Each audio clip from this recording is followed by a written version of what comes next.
তলপেটের দিকে দুটো চাকু দুবার ডাবল স্টেপ মেরে দিয়ে ভুঁড়ি পর্যন্ত বের হয়ে গেল। সাইয়েদনা ওমর ফারুক ওই যে সেন্সলেস হয়ে পড়ে থাকলেন, কয়েক ঘন্টা সেন্স নাই,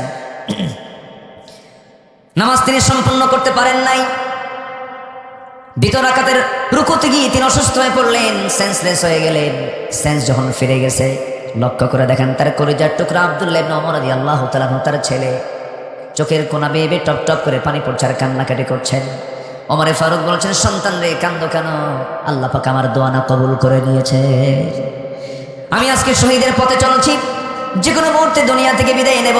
আব্দুল্লাহ কলিজার টুকরা সন্তান, কেঁদো না, আমি দুনিয়া থেকে বিদায় নেব। আমি আমাকে যে মেরেছে সে কোনো মুসলমান নয়, আবু লুলু মাজুসে আঘাত করেছে, সে একজন অগ্নি পূজক, আমাকে আঘাত করে। সে যেহেতু আমাকে আঘাত করেছে, আমি নিশ্চিত আমি শহীদের দরজা পেয়ে যাচ্ছি। ও আমার আব্দুল্লাহ, আমার জন্য তাড়াতাড়ি পানির ব্যবস্থা করো, পানি আনো। এক গ্লাস পানি তার সামনে দেওয়া হলো। ওমর ফারুক বলছেন, আমার কলিজার টুকরার সন্তান আব্দুল্লাহ, এটা কিসের পানি আনছো আব্বা? আপনার তৃষ্ণা পাচ্ছে মনে হয়, আপনি পানি পান করুন।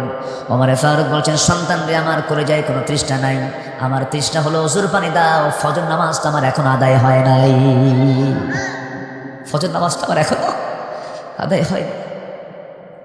নামাজ কেমন আমরা নষ্ট করে ফেলি, ভুঁড়ি বের হয়ে গেছে, রক্ত গড়ে গড়ে পড়তেছে। নামাজ নামাজ, আব্দুল্লাহ ওযুর পানি আনো। ওযুর পানি আনা হলো, ওযু বানায় নিলেন। ভুঁড়িগুলো নিয়ে নামাজ পড়বেন কেমনে? গামছা দিয়ে পেটটা বাঁধলেন। দাঁড়িয়ে নামাজের চেষ্টা করছেন, পারলেন না, বসেও পারলেন না। এবার তিনি ইশারা করে করে নামাজটা পড়লেন। নামাজ পড়ে বলছেন, আব্দুল্লাহ তুমি আমাকে হাসি মুখে বিদায় দিবা, তুমি কান্দো কেন? আমি তো শহীদের দরজা পেয়ে যাচ্ছি, আমার জন্য দোয়া করো। সঙ্গে সঙ্গে বলছে, আব্বা আপনার জন্য ডাক্তার এনেছে, হাকিম চলে আসছে। এবার ডাক্তার সামনে বসে বলেন, আমিরুল মুমিনিন, আমি আপনার জন্য এই এক গ্লাস দুধ আনলাম, দুধটা বিসমিল্লাহ বলে পান করুন। দুধের যখন গ্লাসটা দেওয়া হলো, তিনি বিসমিল্লাহ বলে পান করলেন, কিন্তু দুধটা পেটে থাকলো না। ওই যে নাভি, ওই যে নাড়িটা ফুটো হয়ে গেছে, সব ফুটো দিয়ে সমস্ত দুধগুলো বের হয়ে গেল। ডাক্তার জিহ্বায় কামড় মেরে বলতেছে, ইন্না লিল্লাহ, আমরা আমিরুল মুমিনিনকে আর দেখতে পাবো না। দুনিয়া থেকে তিনি শেষ নিঃশ্বাস ত্যাগ করে বিদায় নিয়ে নেবেন যে কোনো মুহূর্তে। এবার এই কথা শোনার সঙ্গে সঙ্গে ওমর ফারুক বলছেন, ডাক্তার তুমি আমাকে বাঁচাবা কেমনে? তুমি তো বাঁচানোর মালিক নও, তুমি হাজার চেষ্টা করে আমাকে বাঁচাতে পারবে না। ডাক্তার তুমি আমাকে বাঁচানোর চেষ্টা করতেছো, কিন্তু আমার আল্লাহ আমার নাকের মধ্যে জান্নাতের ঘ্রাণ ঢুকায় দিয়েছে, আমি জান্নাতের গন্ধ পাচ্ছি, আমি দুনিয়া থেকে বিদায় নিয়ে নেব। আমার কলিজার টুকরা আব্দুল্লাহ, গত 2 বছর আগে আমার বন্ধু আবু বকর রাদিয়াল্লাহু আনহুকে আমার নবীর কবরের পাশে তাকে শোয়ায় রেখেছি। আমার বড় শখ, নবীর পাশে আমি ঘুমাতে চাই। তুমি একটু চলে যাও আম্মা জান আয়েশার ঘরে গিয়ে আমার সালামটা জানায় বলো, আমার একটা আবদার, সে যেন তার জায়গাটুকু আমার জন্য দিয়ে দেয়, আমি নবীর পাশে ঘুমাতে চাই। ভাইরে, এই দুনিয়াতে যত মায়া মোহাব্বত আছে, সকল মায়া মোহাব্বতের ভিতরে 1 নম্বর আল্লাহ, নাম্বার 2 হচ্ছে যে ব্যক্তির জন্য সকল ভালোবাসা উজাড় করতে হবে, তিনি হচ্ছেন মুহাম্মদ সাল্লাল্লাহু আলাইহি ওয়াসাল্লাম।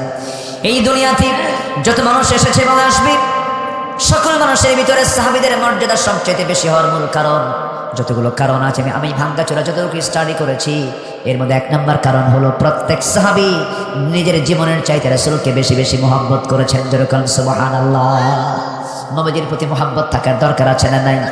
ফাত্তাবিউনি ইউহিব্বুকুমুল্লাহ।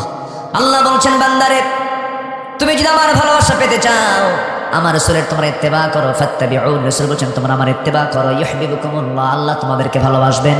শুধু ভালোবাসবেন না, তামাম জিন্দেগীর সমস্ত গুনাহগুলো আমার আল্লাহ মাফ করে দিবেন। যেরকম সুবহানাল্লাহ। আমার ভাইরা, সাইয়েদনা ওমর ফারুক রাদিয়াল্লাহু আনহু দুনিয়া থেকে বিদায় নেবেন।